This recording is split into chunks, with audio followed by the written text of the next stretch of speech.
Graças a Deus por sua palavra. Louvo ao Senhor por esse momento tão importante de oração, comunhão, intercessão e estudo das Escrituras. Primeira carta de Paulo a Timóteo, capítulo 1, no verso 4.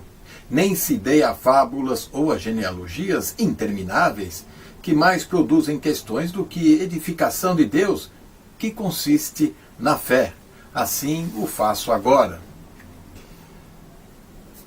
Quantos programas as igrejas, ministérios promovem? E mais ainda, quantas atividades participamos? Você sabe qual o seu objetivo na vida cristã? Qual o seu propósito dentro de uma igreja?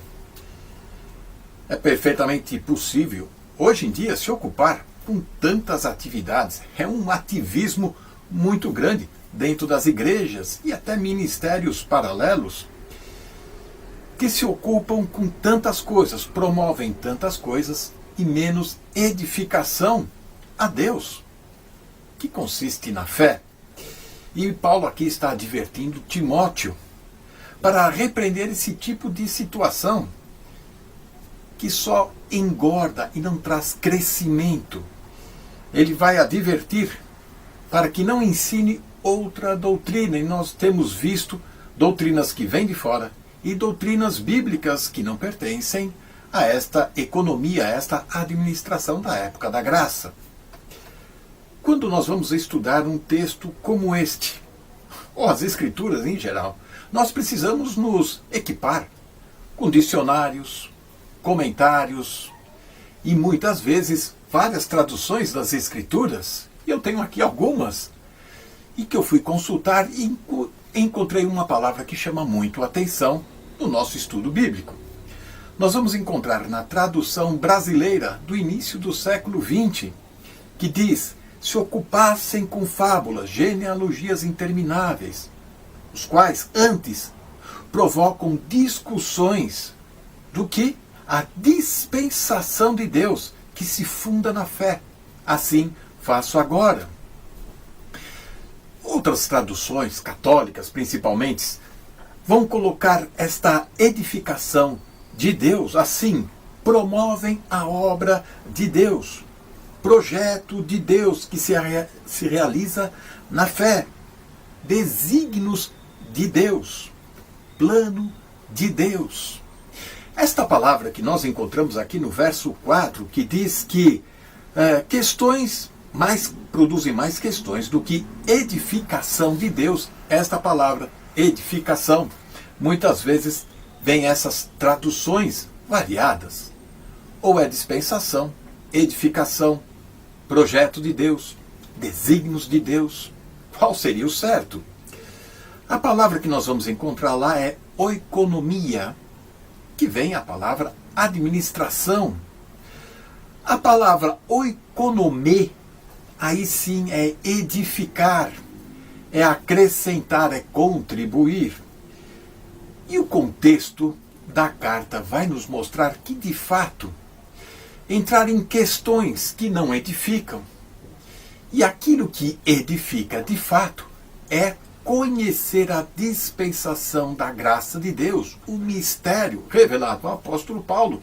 E isso sim vai trazer edificação, vai promover a glória de Deus, vai nos fortalecer na fé.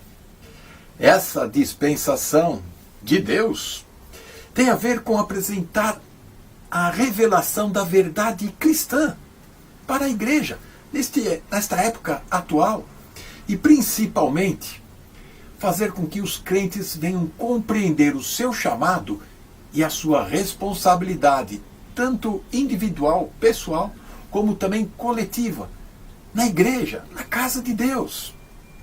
Esta revelação especial da verdade revelada ao apóstolo Paulo e que nós devemos viver tem um caráter celestial, bem diferente daquela revelada aos 12 apóstolos do Senhor Jesus quando esteve andando na terra de Israel, ensinando, fazendo milagres e deixando aquele grupo com uma certa autoridade para levar o evangelho do reino.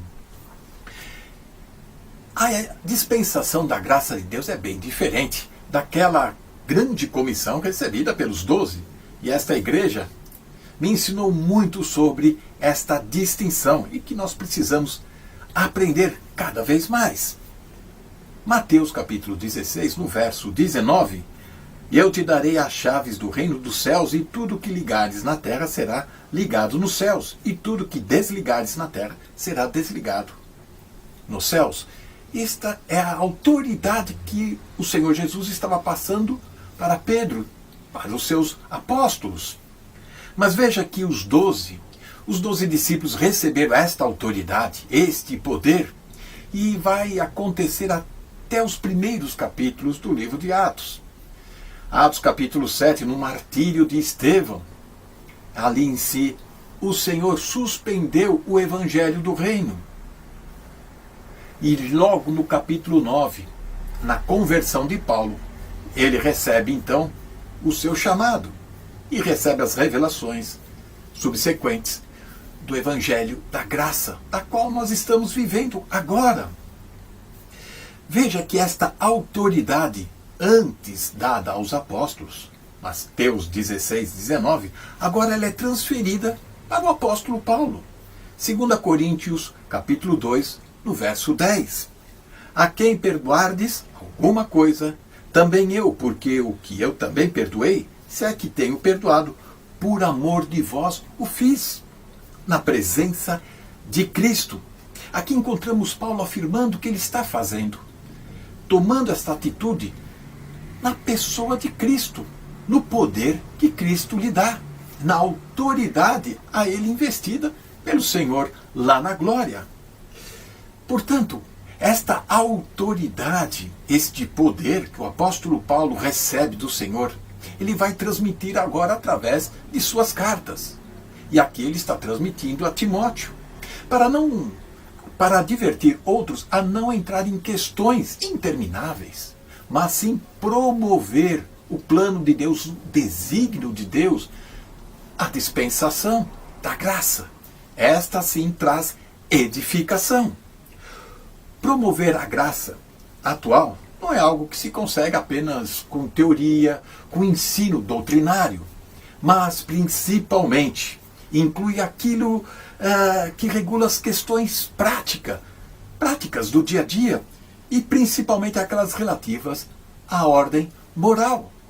Um exemplo que Paulo vai ensinar no capítulo 2 desta mesma carta a 1 Timóteo é a questão do lugar de homem e mulher dentro da congregação. Estas questões práticas de moral nós precisamos aprender a viver e assumir de maneira efetiva, pois assim o nosso objetivo no ministério cristão será promover a glória e a obra do Senhor Jesus Cristo. E mais ainda, o nosso propósito será cumprido ministrando, promovendo a dispensação da graça, vivenciando no dia a dia. Que o Senhor nos abençoe e nos capacite. Amém?